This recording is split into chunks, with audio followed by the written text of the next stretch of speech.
Welcome back to The Explainer. Today, we're putting on our sell-side analyst hats and stepping right back into the valuation lab. Our subject, Warrior Met Coal, trading under the ticker HCC. We're going to conduct a rigorous, fully documented fundamental valuation of this company using a strictly defined set of source data. I'm talking no outside noise, no market hype, just pure, unadulterated, data-driven analysis to uncover the truth about what this company is actually worth. Okay, let's dive into this. Here's the highly structured lab report roadmap we'll be following today. We're going to start by checking baseline financial health, then move through absolute valuation models, test some of the parts in alternative frameworks, examine relative multiples, check the balance sheet with an asset-based approach, and then finally synthesize the whole shebang into a clear valuation verdict. All right, Section 1, HCC's financial baseline health. Before we even think about building models, we need to establish the raw baseline. To ground ourselves, we really have to remember our primary objective as analysts. We're on the hunt for intrinsic value. That's the calculated, true fundamental value of an asset based on the actual cold hard cash it generates. We compare that to the market price, which, let's be honest, is just the daily ticker price driven by human emotion, momentum, and whatever the headlines are saying that day. Our job here is to figure out if those two numbers align for HCC or if there's a really dangerous disconnect. And speaking of the market price, well, here it is, $86.60. But what's absolutely crucial to understand here isn't just the price tag, it's the sheer momentum behind it. I mean, HCC has delivered a massive 83.85% return over the trailing 12 months.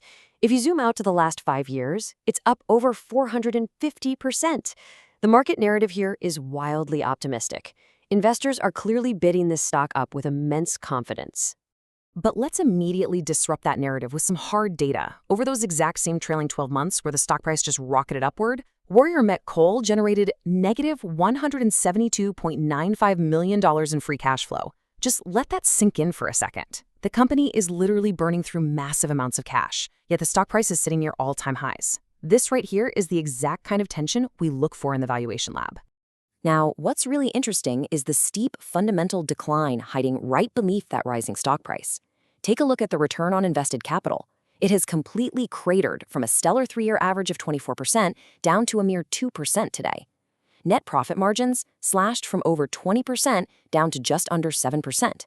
And consequently, the price-to-earnings ratio has inflated to an alarming 79. The underlying engine is seriously sputtering, yet the market is out here paying sports car prices for the shares. Section 2, absolute valuation models. Let's see how this all builds into models that value the company strictly based on its own cash generation power. First, a vital caveat for any rigorous analysis, because we got to be transparent. We have to work with the data we have. Without specific forward cash flow projections or a defined weighted average cost of capital, the WACC, which is the rate we use to discount future cash back to today's value, we actually can't build a discounted cash flow model from scratch. So we're going to rely on the discounted cash flow fair value outputs already provided in our dataset as our absolute baseline. We theoretically have two main absolute approaches here, the discounted cash flow model and the dividend discount model, or DDM, which values a stock based on its projected future dividend payments. But honestly, the DDM is practically useless for Warrior Met Coal right now. The company pays this minuscule dividend yield of 0.37%, and the trailing 12-month dividend growth rate is exactly 0%. You just cannot base a robust valuation on a non-growing fraction of a percent payout. So we're throwing all our weight behind the cash flow side of the equation. And here are the core absolute valuation findings derived from our data. Look at this stark contrast. The free cash flow-based fair value sits at just $44.62. Compared to the $86 market price, that implies a deeply negative 94% margin of safety. It's a flashing red warning light. Now, if you base the valuation on earnings per share, the model spits out $94.62, offering a slight 8% margin of safety. But remember our earlier cash flow data. FCF is deeply negative right now while earnings are being propped up. As fundamental analysts, cash is always king, making that $44 figure the true anchor of our reality. Section 3, SOTP and alternative models. Let's shift our focus to alternative valuation frameworks just to see if we're missing any hidden value. As thorough analysts, we've got to stress test our findings using advanced models, sum of the parts, adjusted present value, and the residual income model. Let's see how HCC fits into these. First up, sum of the parts. This is an awesome model if a company has distinct business segments that deserve entirely different valuations, like, say, treating a software division and a hardware division differently.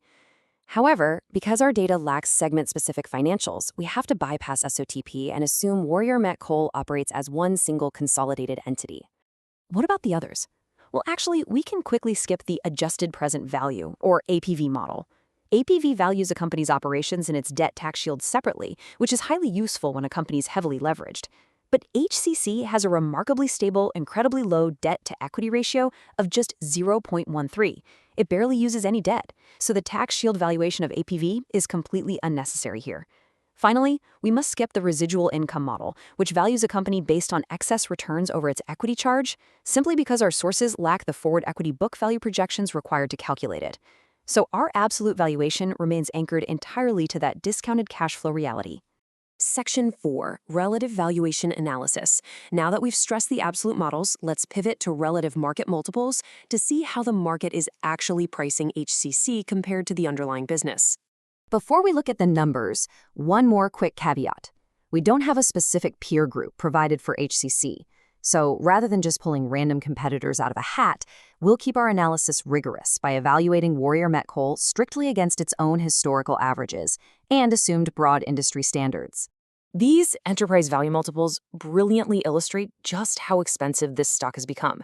The EV to EBITDA ratio is standing at 19.03. Now, in traditional heavy industries like coal production, an EV to EBITDA multiple pushing 20 is incredibly elevated. It's also trading at 3.4 times its sales. I mean, the market is literally pricing this cyclical commodity business like a high-growth tech stock. So the absolutely crucial point is highlighted right here in the price-to-earnings multiples. The trailing 12-month PE is almost 80. The 3-year average is 45, but look at the forward PE, 13.93. There is a massive gaping disconnect here. For the PE to drop from nearly 80 all the way down to 14 without the stock price collapsing, the market is aggressively assuming that Warrior Met Coal's earnings are about to absolutely explode upwards.